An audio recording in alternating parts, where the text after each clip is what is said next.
morning, Texoma, and thanks for joining us this morning. I'm Ashley Fitzwater, and this morning we have a special treat for you. We are actually talking about a key part of Wichita Falls history when it comes to the 1917 Curtis Jenny. Joining me with the details is Charles Campbell. He is with the Museum of North Texas History. Also, Mr. Robert Seabury. He is the chairman of the Jenny to Jet exhibit, and we're going to explain much more about that. And Miss Jackie Hager with Hager Communications. So thank you all for being here with us this morning. Thanks for having us. Next Monday, it's going to be a big day in Wichita Falls. Really history in the making here. You get to ride in the final flight of the 1917 Curtis Jenny. So can you tell me how important and how cool is that without just stating the obvious here? It will be the last flight for the Jenny. So this is, as you said, history in the making. Mm-hmm. This will be a historic flight, and one person is going to have a chance to make that history, be part of it. And that's what we're so excited about. And really, that's what you want Texoma to know about today, is that next Monday they can come out, they can bid to get that seat, because there's only 2 seats, right? Mm-hmm. One for the pilot and one for the person who wins, correct?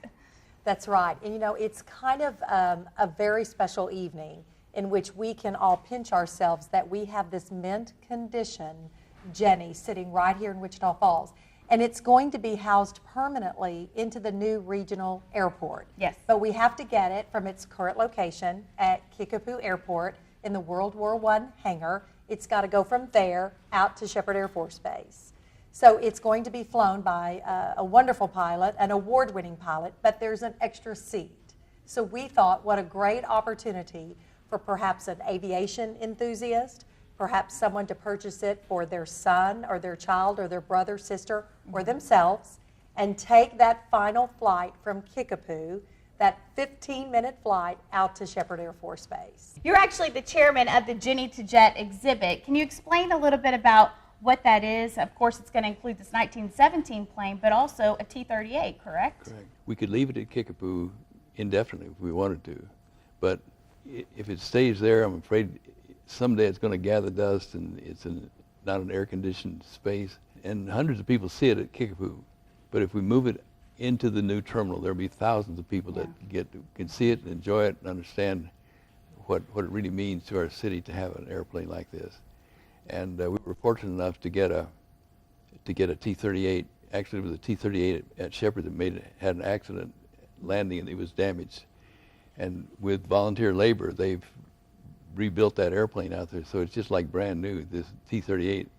The T-38 is the jet you see flying over all the time. You look up in the sky, and that's a T-38. That's what we're going to have right alongside the Jenny. So you've got 98 years of aircraft development right in front of your very eyes. It's really exciting.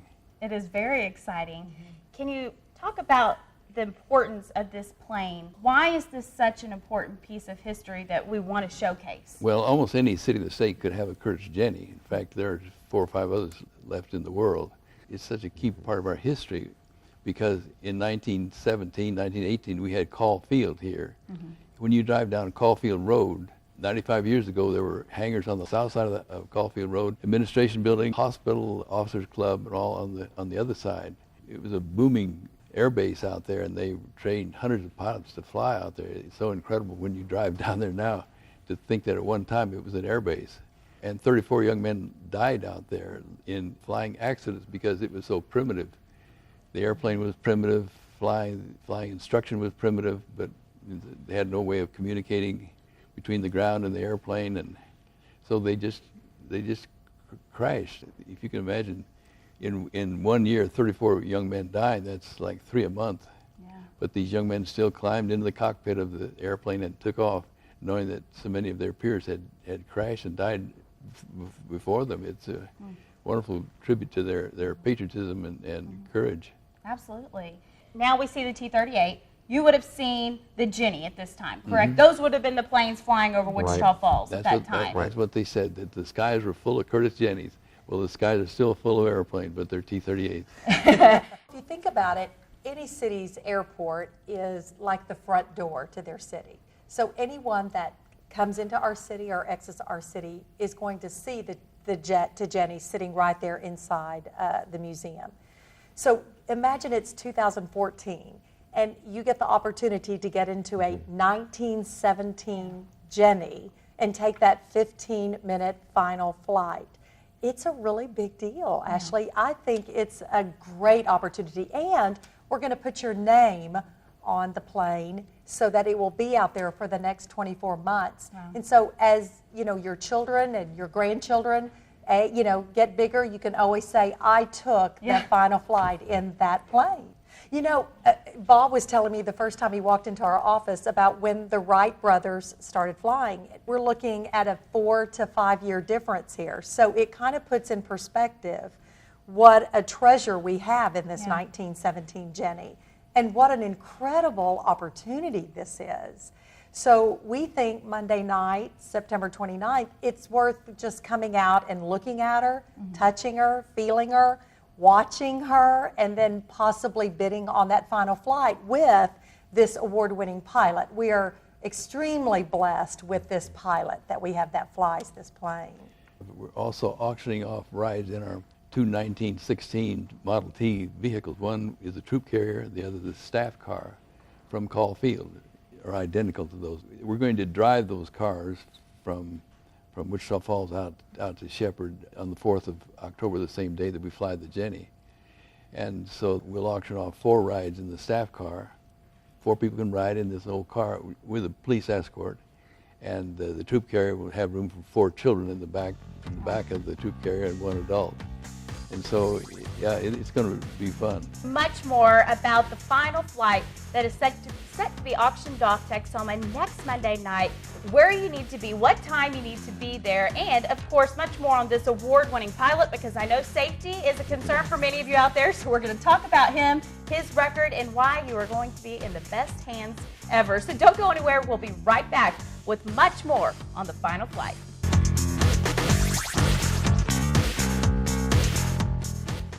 Welcome back to Inside Texoma. Once again, we are taking an inside look into the historic final flight of the 1917 Curtiss Jenny plane. And that auction, to be able to take that flight, is going to be taking place next Monday. That is September 29th. We want to point out, while it is going to be showcased at the new regional airport, you don't need to head there. Can you tell everybody where they need to head out next Monday night? Well, we're going to Kickapoo Airport on the Jacksboro Highway at the World War I Caulfield Aviation Museum.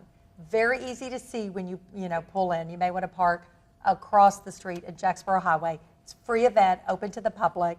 Come over after work. We're going to start around 5:30. Some great food and drinks, and then we'll get into auctioning off the 3 items, obviously leading up to the Jenny auction. And just so people know, the hangar is right across Jacksboro Highway from the United. Yes, It's that's directly across from it. a great location point for you, because that's kind of how I work with landmarks. So there you go, the United, and then Right. you know where you're going on Jacksboro Highway. If you see that, if you pass that, you've gone too far. That's right. So Yeah. I would like you to share a little bit more, Charles, about really the importance of this exhibit right here in our own backyard, because it means so much to our city whenever we're talking about the Jenny to the Jet. There are a couple of aspects. First of all, had it not been for Caulfield, we might not have Shepherd Air Force Base. So there's a major part of our history and a major part of our present and our future right there.